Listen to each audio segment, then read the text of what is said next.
Hello, this is Jules from VR Tracker to show you today how to do the networking in the game to have multiplayer. This is basically simply based on Unity networking plus a little feature that we added to get the server IP. So very easily, what you have to do first is to go to the network folder in Prefabs and get the VRT network. That you drop it in your main game scene. So as you will see, we don't use the network discovery because it's based on the Unity network discovery, which doesn't work half the time, and therefore network auto start is also disabled for now. One thing that you have to understand is that currently this is using like the older version of the networking, but a newer version has been released since Unity 2008.2, and this is not based on this version. So we will update it, but currently it's like some older version. So if I were you, I would give a look to the newer version examples to have a better idea. So what you have to do is simply set your online scene here, so it is main game, and then we will have to add the player prefab, and that's pretty much it. Okay, so know the player. So here I have my simple player that we've been working with until now, and I can show you an example. So if you go to player prefabs, you see that you have player light networked. So we're going to replace this one with the networked one. I could copy paste what's inside and replace it here, but I'm not going to do this now. It is just to give you a quick overview.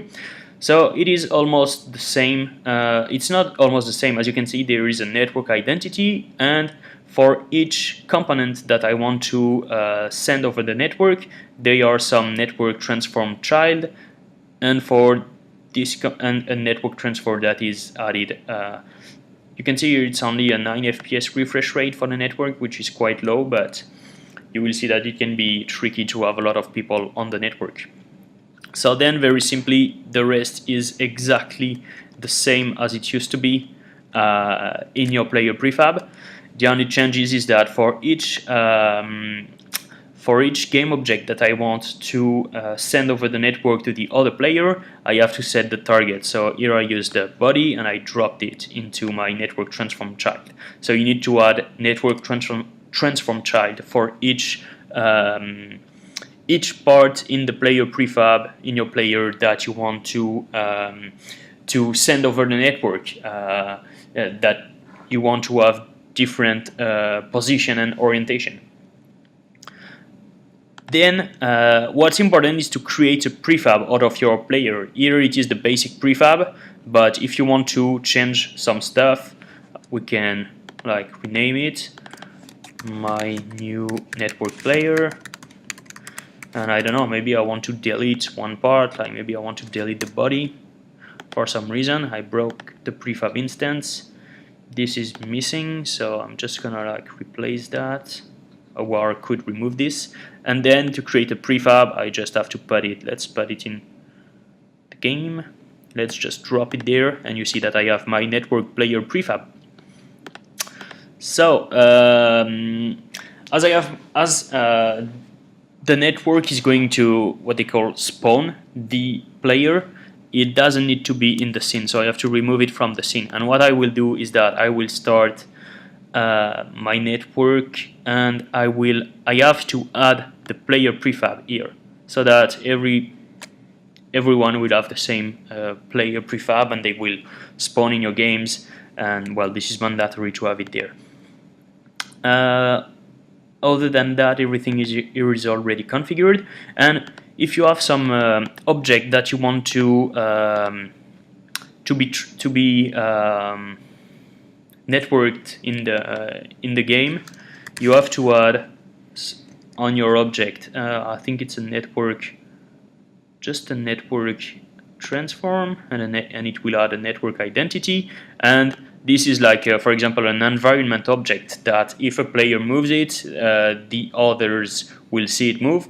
But it is more complex than that to handle it properly, especially if multiple players want to use it at the same time. But Many people have done tutorials on that, and this is not VR tracker related at all, so that you will have to check for the tutorials yourself on YouTube.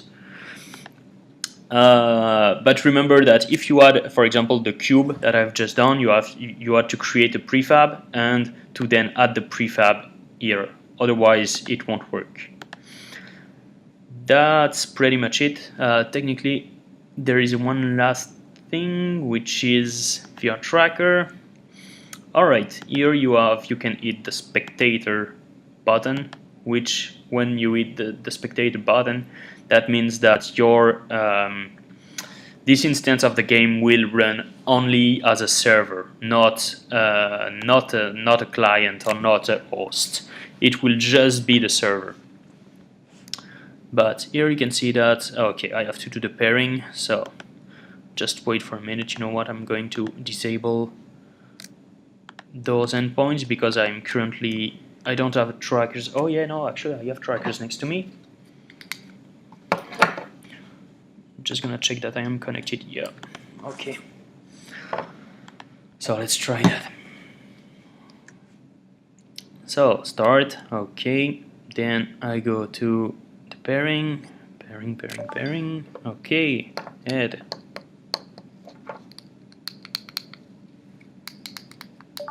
Okay, it's just that my tracker are really far away from the Wi-Fi. And then it started, but there is an issue because there is no camera. And why is there no camera?